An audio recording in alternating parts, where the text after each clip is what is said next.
tous, Radha Kripa Om. On va continuer la lecture du Srimad Bhagavatam.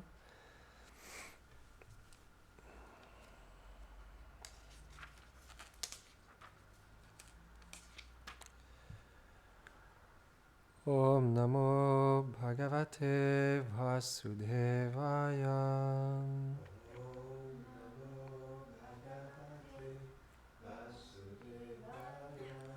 Om Namo Bhagavate Vasudevaya.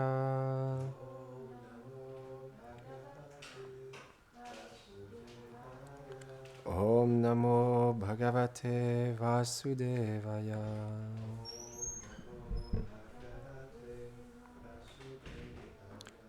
On est au deuxième chant du Srimad Bhagavatam, 9e chapitre, et on va continuer le commentaire du verset 34. Rite ritam yat pratiyeta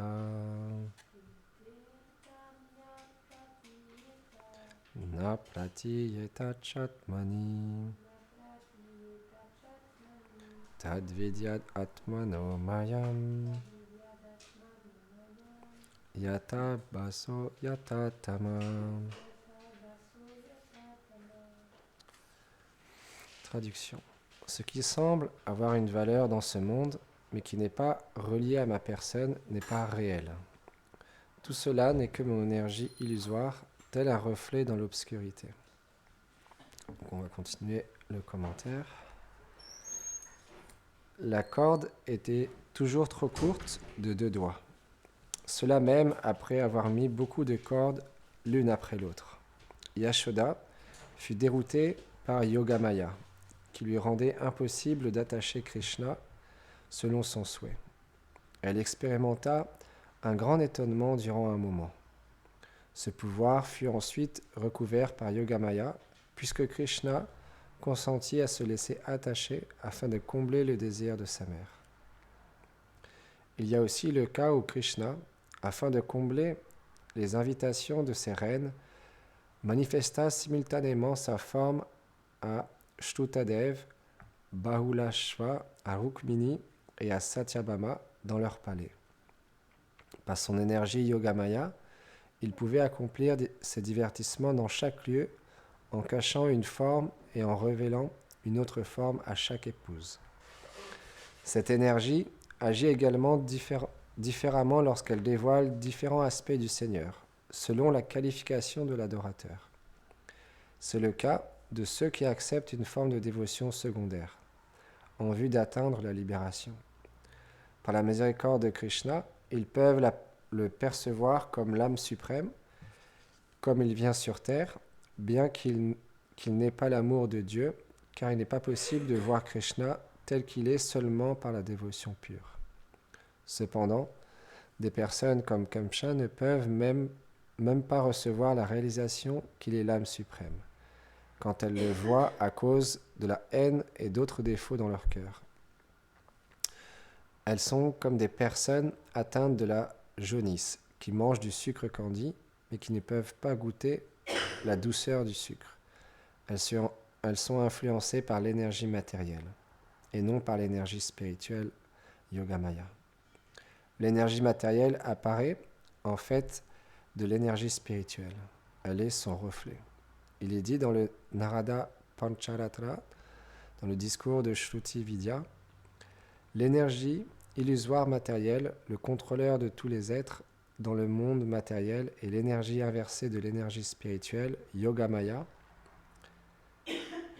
Par elle, le monde entier devient confus et chacun pense qu'il est le corps de matière.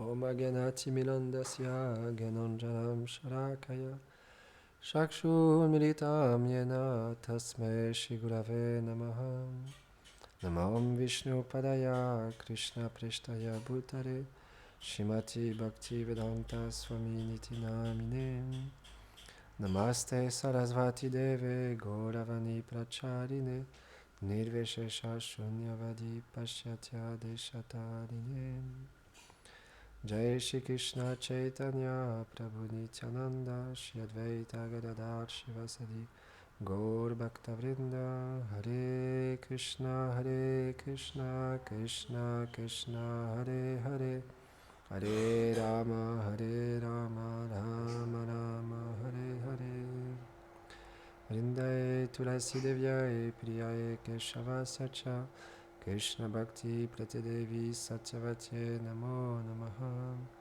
Vanchakarpatarubhyacha Kripa Sindhubhyahe Vacha Patitanam Pavanebhyo Vaishnavebhyo Namo Namaha.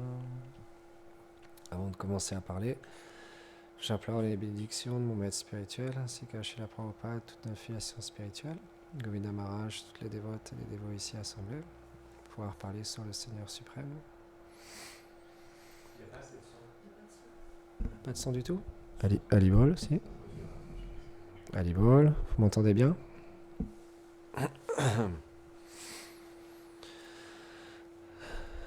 Donc, on peut voir ici, Duryodhana a été cité parce que il avait de la haine envers le Seigneur suprême et il avait différents défauts dans son cœur. Donc, celui que Gurudev il explique, ça lui permettait même pas de voir l'âme suprême. Que dire de voir le Seigneur suprême? Il ne pouvait pas comprendre qu'il avait en face de lui-même Dieu, la personne suprême, Krishna. Donc, telle est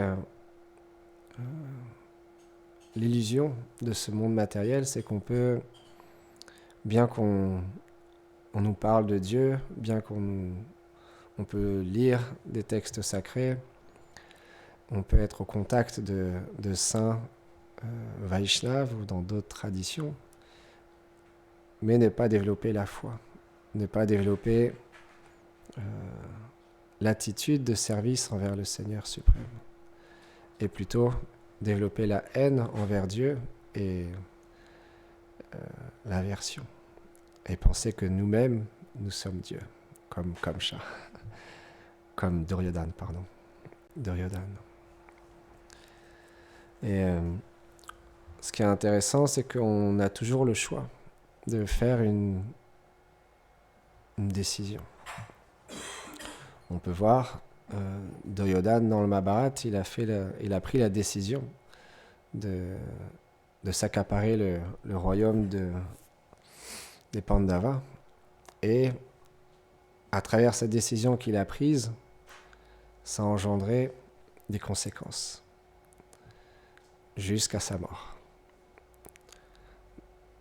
Et de la même manière, Arjuna, qui était un très grand guerrier, qui lui avait pris la décision juste avant de commencer la bataille de Kurukshetra, il se demandait qu'est-ce qu'il devait faire, quelle décision il devait prendre. Et c'était une décision pas facile à faire.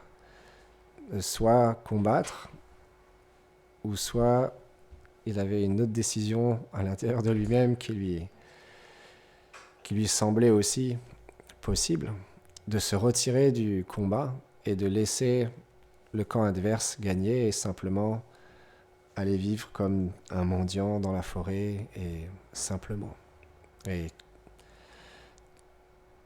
laisser le royaume gouverné par Duryodhana et ses acolytes. Mais dans ce choix qu'il devait faire, on peut tous se retrouver aussi. Parce que dans ce monde, on vient avec une certaine nature, on va à l'école, on apprend certaines choses, et au bout d'un certain âge, très rapidement, on doit prendre des décisions importantes qui vont définir notre futur, notre destinée. Parce que quand on doit rentrer en faculté, on doit choisir quel métier je vais apprendre, quelle étude je vais faire, vers quelle direction je veux me diriger. Et suivant cette décision, alors, ça va nous amener une destinée plus ou moins différente pour chacun. Mais c'est une décision qui est importante. C'est une décision, du coup,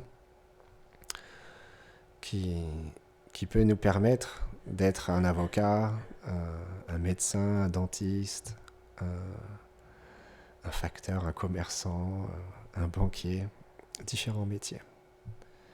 Et après, quand on grandit dans ce monde, on acquiert un savoir, on acquiert après un métier.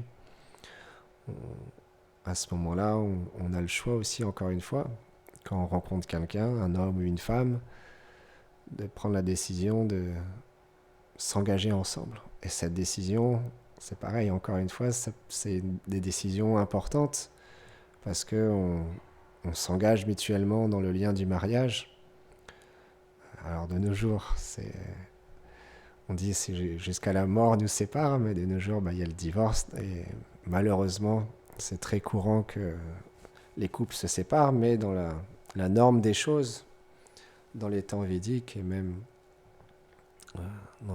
il y a quelques années, les gens restaient ensemble jusqu'à la fin.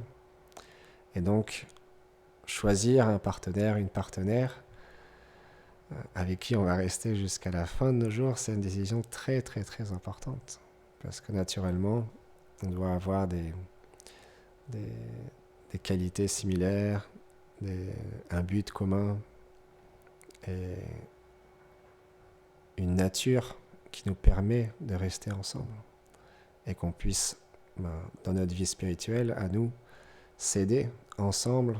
C'est ça le lien du mariage spirituel où on fait le vœu de vivre ensemble pour aller vers notre vérité. Et pour ça, naturellement, on a besoin de quelqu'un qui nous encourage, de quelqu'un qui nous supporte, qui nous porte et qui nous aide à avancer dans ce chemin spirituel. Donc c'est important de choisir quelqu'un qui va nous amener à cet objectif, d'aller vers notre vérité. Et ensuite, on fait tellement d'autres choix qui sont plus, on va dire, secondaires ou plus de notre vie quotidienne. Mais chaque décision dans ce monde, ça peut nous renverser. On peut par exemple faire le choix de prendre une voiture. On veut aller dans le centre-ville et on se dit aujourd'hui, je vais prendre une autre route. Et on prend une autre route qu'on prend habituellement. Et à un moment donné, on ne sait pas pourquoi, on s'arrête à un stop ou à un feu rouge. Et puis il y a quelqu'un qui nous passe devant à toute vitesse et qui rase notre voiture. Et là, on se dit, oula, j'aurais pu à ce moment-là, par cette décision d'avoir emprunté un autre chemin ou d'avoir, on va dire, grillé un tout petit peu le stop, ça aurait pu avoir une répercussion très très violente, très très grande. Sur le moment, on s'en rend pas forcément compte, mais c'est là où on voit le danger de ce monde et que chaque décision qu'on va prendre, ça va engendrer une conséquence qui peut être plus ou moins bonne. C'est pourquoi la Bhagavad Gita, comme Krishna il enseigne Arjuna, et dans cet enseignement, il nous montre à nous aussi comment faire les bonnes décisions, comment prendre les bonnes décisions. Et à travers ça, quand on sera amené à prendre des décisions importantes ou à faire des choix dans notre vie, on peut soi-même se rappeler d'Arjuna. Comment lui, avant de prendre sa décision finale de combattre ou de ne pas combattre, qu'est-ce qu'il a fait? Et un Vaishnav, il explique qu'il y a quatre choses que Arjuna a fait avant de prendre cette décision. J'ai trouvé ça vraiment intéressant. Alors je les ai notés pour ne pas les oublier. Donc tout d'abord, Arjuna, il a pris la décision de challenger qu'est-ce que le véritable succès. Parce que c'est le premier point qu'il a soulevé à Krishna. Je me demande qu'est-ce qui est... Arjuna, il parle à Krishna, il lui dit, je me demande bien qu'est-ce qui est le plus favorable. Les tuer ou être tué. Avoir la victoire ou me retirer dans la forêt. C'est la première question que Arjuna se posait. Et donc déterminer le succès. Quel est l'objectif de notre vie? Quel est le véritable succès dans notre vie? Et en tant que spiritualiste, comme on l'explique souvent, Shraddha, la foi, c'est le début de notre vie spirituelle, quand on développe la foi. Et cette foi, après, elle est comme une fleur, elle grandit, la tige grandit à force de l'arroser avec le service de dévotion, l'écoute, le chant, le souvenir des gloires du Seigneur. Alors cette fleur grandit et petit à petit, cette foi, du coup, c'est la même foi qu'on a au début, mais cette foi, elle s'approfondit, elle prend différentes saveurs, différents parfums, et elle devient de plus en plus forte. Et quand on est associé avec des Vaishnavas qui ont une foi ferme et qui ont aussi un but élevé et fixe, alors nous-mêmes, grâce à leur association, à leur miséricorde et à l'écoute, quand ils parlent, alors on peut aussi, par leur miséricorde, avoir cet objectif de, même si c'est un objectif élevé, de comprendre que c'est le succès. C'est le but de la vie humaine, c'est d'atteindre cet objectif, comme Maharaj partageait l'autre jour, un des versets les plus importants du Srimad Bhagavatam, qui dit l'occupation suprême pour l'âme est celle qui le conduit à servir l'absolu Seigneur avec amour et dévotion. Donc c'est ça le but. Et quand on se fixe sur ce but, alors toutes les décisions qu'on va prendre par la suite, elles doivent être liées à ce but. Sinon, ça n'a pas de sens. Parce que c'est le but qu'on s'est fixé dans notre vie. Donc naturellement, les décisions, elles doivent être en accord avec ce but. Sinon, simplement, ça va nous égarer ou nous ralentir sur notre désir interne d'avoir ce but. Et Arjuna, pour pouvoir répondre à ce premier challenge de déterminer le succès, qu'est-ce qu'il a fait? C'est qu'il a demandé conseil. C'est la deuxième chose qu'on doit faire aussi. Arjuna, il a demandé conseil, pas à n'importe qui, à son meilleur ami, qui n'est nul autre que le Seigneur suprême, Krishna. Et à travers ce discours, simplement, je crois, c'est même pas 1 heure de discussion. En 1 heure de temps, Krishna lui a tout expliqué pour qu'il puisse à la fin faire son choix, prendre sa décision. C'est ça aussi qui est intéressant, c'est qu'en même temps, Krishna et les représentants du Seigneur, les sadhus, les Vaishnavas, ils nous laissent libres en même temps. Ils nous partagent la connaissance. Krishna, il a partagé la connaissance à Arjuna, mais ensuite, il nous laisse prendre notre décision. Et c'est ça aussi qui fait la particularité de la Bhagavad Gita, c'est que ce n'est pas un livre qui nous dit « fais ci, fais ça, fais ci, fais ça, ne fais pas ça ». Ça nous instruit et après, c'est à nous de prendre les décisions, de choisir qu'est-ce qu'on veut dans la vie. Est-ce qu'on veut la bhakti? Est-ce qu'on veut le gyan? Ou est-ce qu'on veut le karma? Ça, c'est à nous de choisir. C'est pourquoi un spiritualiste, il comprend que les êtres ont différents désirs. Dans ce monde, chacun a des désirs différents. Et donc chacun a un but différent. Chacun a une notion du succès différent. Donc, on doit laisser, comme le dit Krishna, on doit laisser les personnes à leur niveau, là où ils en sont, et simplement les accompagner pour approfondir et aller un petit peu plus loin. Mais on ne doit pas non plus être comme des personnes qui pensent avoir simplement la seule et unique vérité et que tous les autres sont dans l'erreur. On doit comprendre que le Seigneur est réciproque avec toutes les entités vivantes et qu'il est dans le cœur de chaque entité vivante et qu'il les accompagne vie après vie depuis des milliers d'années, comme il nous accompagne nous-mêmes. Donc naturellement, chaque entité vivante a un bagage des vies passées différent, a une condition différente, a une intelligence différente, un désir différent de nous. Donc on ne peut pas s'attendre à ce que le monde entier ait le même désir que nous, c'est pas possible. C'est pas le monde dans lequel on vit, il n'est pas fait comme ça. C'est un monde de diversité et qui est influencé par les trois gunas, la vertu, la passion et l'ignorance, et suivant l'éveil spirituel d'une personne, alors une âme spirituelle dans un corps humain va être plus ou moins influencée par la passion, l'ignorance ou la vertu. Et suivant son influence des trois gunas, son désir ne va pas être le même. On ne peut pas demander à une personne qui est plus influencée par l'ignorance de méditer pendant 10 heures toute la journée. Ça va être très difficile pour lui. Et quelqu'un qui est dans la passion, c'est pareil.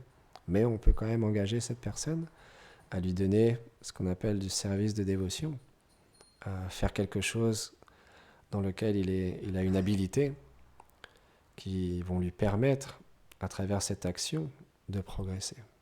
C'est pourquoi le service de dévotion, c'est une science et c'est accessible pour tout le monde.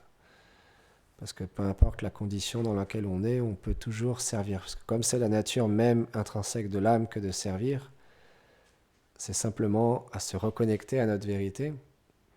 Et graduellement, c'est graduel. C'est pourquoi, comme on dit, notre nature, c'est pas qu'elle va changer comme ça en un claquement de doigts, mais on peut engager notre nature. Et à travers ça, c'est comme Arjuna. Il était un grand guerrier et naturellement, il avait le pouvoir de détruire une armée entière à lui seul. Donc Krishna, comme dans le camp adverse, il y avait des personnes comme Duryodhana qui étaient des gens malveillants, il avait besoin que Arjuna il fasse son service pour montrer l'exemple et pour préserver le dharma. Parce que le Seigneur aurait pu lui-même tuer tous les ennemis, mais ce n'était pas le désir du Seigneur suprême. Il voulait enseigner Arjuna, enseigner le monde entier et montrer aussi qu'on peut le servir dans n'importe quelle situation. Bien qu'il était un guerrier, il a offert un service à Krishna à travers le fait de combattre pour la justice et pour rétablir l'ordre en mettant Yudhishthir à la tête du royaume. Et ensuite, il explique donc les décisions qui nous connectent à notre but final, comme on en a parlé. Et les décisions of courageous. Ok. Ouais. Et après, ce sont les décisions qu'on doit prendre avec beaucoup de courage. Parce que ça demande un effort, parfois, de prendre des décisions. Imaginez-vous Arjuna, qui était sur le champ de bataille, il devait combattre non pas simplement des guerriers malfaisants, mais aussi des personnes de sa propre famille, comme Bhishma et Dronacharya, Kripacharya. Donc c'est une décision qui n'était pas facile à prendre. Et parfois dans notre vie, on se retrouve aussi dans cette situation où on doit prendre des décisions qui sont assez lourdes, assez pesantes. C'est pourquoi on a besoin d'avoir un soutien, on a besoin de prendre du recul aussi. Il expliquait par exemple Arjuna, comme il était un archer très puissant, qu'est-ce que fait un archer en premier? C'est qu'il tire la flèche vers l'arrière. Ça peut paraître bizarre, parce que les opposants, ils sont devant. Pourquoi tirer vers l'arrière? Mais en fait, il prend la force, il va mettre toute la force en tirant sur la corde, et ensuite, quand il va lâcher, il va y avoir la force maximale pour atteindre son objectif et tuer l'ennemi en face. Donc c'est de la même manière, on doit parfois prendre du recul pour pouvoir prendre les bonnes décisions. Et même si c'est pas toujours évident de savoir quelle est la bonne décision à prendre, je me rappelle par exemple euh, quand j'étais en troisième, c'est un moment qui est très déterminant parce que après on passe en faculté et c'est les études qui commencent pour déterminer quel métier on va faire. Et à ce moment-là, je me projetais pas vraiment parce que à cet âge-là, c'est pas évident de savoir qu'est-ce qu'on va faire comme métier plus tard. Et donc, j'ai choisi quelque chose un peu sans vraiment être convaincu. Donc naturellement, au bout de quelques semaines, même pas un mois, je me retrouvais pas dans les études que je faisais. On voit dans la rue, souvent on parle avec des étudiants. Beaucoup d'entre eux, au bout d'un an, ils disent « Ah ben moi, l'année prochaine, je vais changer ». Des fois, ils changent même 2 fois, 3 fois, parce que c'est pas facile à savoir vraiment ce qu'on veut faire. Et à ce moment-là, comme j'étais déjà dans une démarche spirituelle, on va dire, j'avais déjà entendu parler de Krishna et de, de ses enseignements. Je me suis dit, bon, je vais prendre une décision qui va être un petit peu, peut-être un peu différente de ce que les autres étudiants vont prendre, mais je vais arrêter mes études plutôt que la norme et je vais me consacrer à découvrir un peu plus en profondeur cette spiritualité. Et quand j'ai annoncé ça à ma mère, au début, ça a été difficile. Parce que naturellement, une mère, ben, elle veut la protection, elle veut que notre enfant il puisse ne pas forcément se retrouver dans une difficulté matérielle dans ce monde. Parce que c'est un monde qui est difficile et naturellement, dans ce monde, pour survivre, il y a besoin d'argent. Donc sa première inquiétude était là. Mais bon, je l'ai rassurée avec mon désir de vouloir aussi être par la suite commerçant et puis travailler sur les marchés, etc. Donc ça l'a rassurée. Mais au début, ça n'avait pas été facile. Et au jour d'aujourd'hui, elle est très contente. Hein. Avec le temps, elle a compris mon choix et je la remercie. Mais quand j'ai pris cette décision, forcément, ça a engendré des conséquences. C'est que j'ai dû après m'assumer seul. Au bout de les premières années, mes parents ont continué à me nourrir, à me loger, mais après, au bout de mes 18 ans, 19 ans, 20 ans, j'ai commencé à travailler et à gagner ma vie, etc., etc. Mais pour moi, cette décision, elle a été comme extrêmement importante parce que ça m'a permis de comprendre ce que Srila Prabhupada était venu transmettre en Occident. Parce que quand j'étais jeune, je n'avais pas réalisé à quel point il avait fait un sacrifice et il avait donné quelque chose de très très précieux qui valait la peine de se pencher dessus. Et bien que je ne lisais jamais à l'école, bien que je crois que j'avais lu à ce moment-là juste un livre dans toute ma scolarité, par sa miséricorde, j'ai lu sa biographie en premier, et ça m'a donné l'inspiration pour lire ses livres. Et ensuite, je suis parti en Inde, et quand j'étais là-bas, je lisais beaucoup à ce moment-là. C'est là où j'ai étudié le plus, je pense, dans ma vie. Et ensuite, quand je revenais en France, c'était plus difficile. Parce que seul, pratiquer une vie spirituelle pour moi, c'était quelque chose de très difficile. Donc, j'ai pris la décision par la suite de me rapprocher d'autres Vaishnavas. Parce que quand on veut suivre notre but. Mon but était de progresser dans mon chemin spirituel. Je sentais que dans mon cœur, j'avais besoin d'aide, d'avoir l'association. Et donc ensuite, je suis venu ici, j'ai rencontré ma compagne, j'ai rencontré Gurudev, tous les frères et les sœurs qui m'ont accueilli, qui m'ont nourri, qui m'ont tout appris. Et c'est grâce à eux maintenant que je suis là aujourd'hui. Mais sans prendre cette décision, encore une fois, je ne serais pas là aujourd'hui. Donc, tous les choix qu'on fait dans notre vie, ils doivent être en accord avec notre désir le plus profond, sans forcément... parce que parfois, il y a d'autres personnes qui vont nous conseiller ou nous dire quoi faire, et on peut avoir tellement d'avis différents. Et dans le chemin spirituel, le plus efficace et le meilleur conseil qu'on peut recevoir, c'est auprès des sadhus, de ceux qui ont réalisé cette connaissance transcendantale et qui ne sont pas là pour nous tricher, ou qui ne sont pas là pour nous exploiter ou avoir quelque chose en retour de notre part, qui sont simplement pour nous donner le cadeau qu'ils ont, le bien le plus précieux qu'ils ont dans leur cœur. Donc si on a la bonne fortune de pouvoir être associé avec de telles personnes, alors c'est auprès d'eux qu'on peut véritablement prendre conseil et savoir quelle décision est la mieux à prendre pour nous dans notre vie. C'est pourquoi on doit toujours se référer aux shastras, aux écritures saintes, aux maîtres spirituels et aux acharyas. Et comme ça, on pourra toujours rester fixé sur le but de la vie humaine. Donc il est déjà 9h, je vais m'arrêter ici.